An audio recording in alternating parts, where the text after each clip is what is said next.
흑자병법은 임상유전학 전문의로서 35년간 희귀난치성 질환을 진료한 경험을 담은 종합의학 지식 콘텐츠입니다.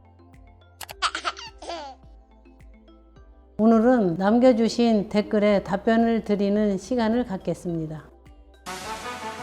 질소 하나에 수소가 3개 붙은 거를 암모니아라고 그래요. 그럼 암모니아가 그러면 어떻게 해서 생기는가? 우리 몸에는 질소가 들어있는 물질이 단백질이에요. 여러 가지 우리가 고기 종류를 많이 먹잖아요. 근데 거기에는 대부분이 아미노산이 들어있어요. 그리고 그 아미노산은 이제 질소하고 연관되고, 그 질소가 수소랑 붙으면 암모니아가 되는데, 그 암모니아는 상당히 독성이 강해요. 특히 뇌에 부종을 일으키는 그런 물질인데, 다행히 몸에 간에 있는 간세포에서 전혀 독성 물질이 없는 요소로 바꿔주는 그런 시스템이 우리 간에 있거든요. 근데 아이가 암모니아가 올라간다 그러면은 간에 있는 요소 회로의 기능이 떨어지거나 아니면은 선천적으로 요소 회로에 관여되는 효소가 없는 아기들은 태어나자마자 뱃속에 있을 때는 엄마가 이제 대신 다 대사를 해줬지만, 태어나서 아이가 식사를 하자마자 암모니아가 올라가기 시작하죠. 근데 그 암모니아는 뇌 부종을 일으키고 빨리빨리 치료를 하지 않으면 뇌손상을 입히고 만 격려를 한다든지 뭐 이제 이런 문제가 생기기 때문에, 되게 암모니아가 올라간다 하면은 일단 심각하게 생각해야 돼요.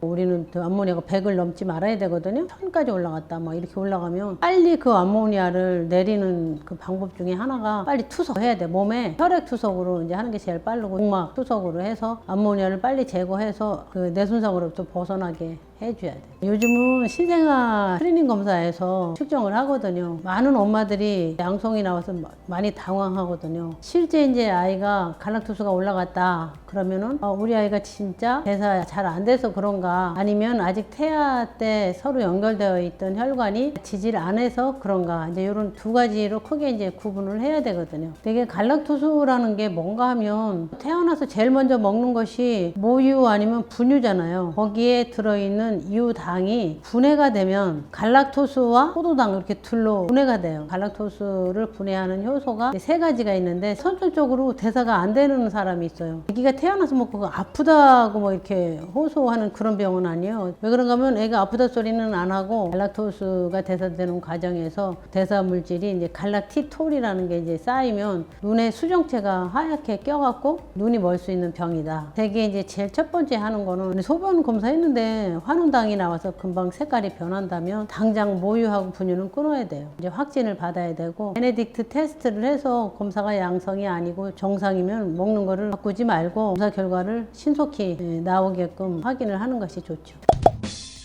페닐케톤요증이라는 것은 페닐알라닌이 분해되는 과정에서 효소가 없어서 타이로신이라는 그 다음 단계 물질로 가지를 못하고, 혈액에 이제 페닐알라닌이 올라가면서 소변으로 그 대사 안 된 물질이 페닐케톤이라는 독성 물질이 나오거든요. 그것 때문에 멜라닌을 형성을 못해요. 당연히 머리카락 색깔이 검지 않고 금발이든가, 아니면 그 가족 중에 가장 머리카락 색깔이 노란 색깔을 가지게 될 수가 있죠. 그런데 머리끝만 조금 노랗다 하는 거는 페닐케톤요증이라고 생각하면 안 되죠. 머리카락이 끝부분만 이렇게 색깔이 변하는 거는 대사질환이 아닐 가능성이 훨씬 많아요. 엄마가 걱정 안 해도 되게 페닐케톤요증은 우리나라 국가적인 사업으로 신생아 스크리닝 검사에서 스크리닝이 이루어지고 있기 때문에, 아마 그 신생아 스크리닝 검사에서 확실하게 정상으로 나왔다면 아닐 가능성이 더 많죠. 효소가 없어서 페닐케톤요증이라고 그러는데, 그 혈액 검사에서, 아미노산 검사에서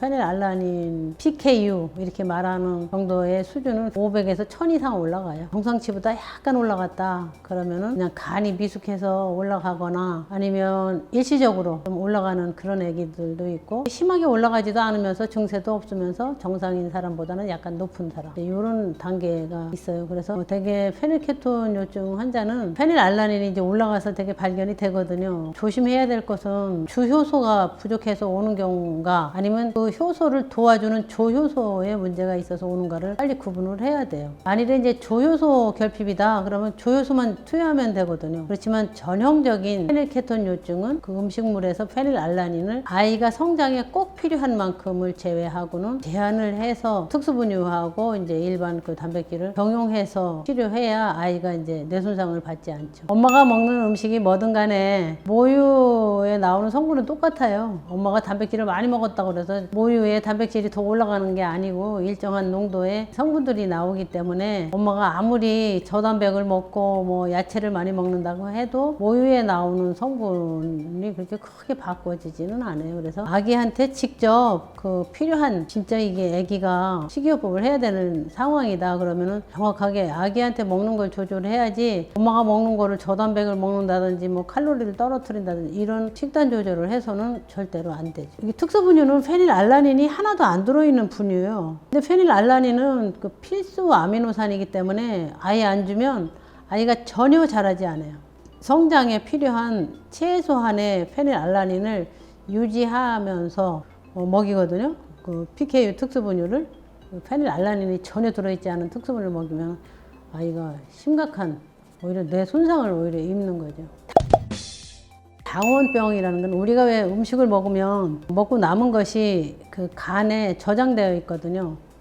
그래서 그 간에 저장될 때 또 효소가 필요하고 또 이제 우리가 그 저장됐다가 다시 꺼내서 에너지로 쓸 때 또 효소가 필요해요. 그런데 어떤 아기들은 그 저장까지는 잘 되는데 다시 당이 필요할 때 다시 꺼내서 쓰려고 그러면 그 효소가 없어서 꺼내서 쓸 수가 없는 이런 거를 이제 당원병이라고 하거든요. 그래서 계속 쌓이기는 하는데 다시 재활용을 못하는 상황으로 되면 이제 간 크기가 커지고 이제 여러 가지 그 증세가 많이 나타나거든요. 그래서 이런 당원병은 만일 이게 유전자 검사로까지 확실하게 확진이 됐다면 그거는 평생 아이가 갖고 간다 이렇게 이해를 해야 되죠. 물론 이제 아이가 유전자 돌연변이가 완전히 음성이다 이럴 경우에는 우리가 이제 뭐 당원병이 일시적으로 뭐 오지 않았을까 이런 걱정을 하겠지만 아이가 증세가 확실하고 증세라는 게 이제 엄마가 할 수 있는 증세가 아니고 혈액에 뭐 요산이 올라가고 혈당이 떨어지고 뭐 여러 가지 그 당이 떨어졌을 때 일어나는 유리, 지방산 이런 것들이 이제 같이 올라가는가 이제 확인을 해서 당원병이 확실하다 그럴 경우에는 너무 어렸을 때는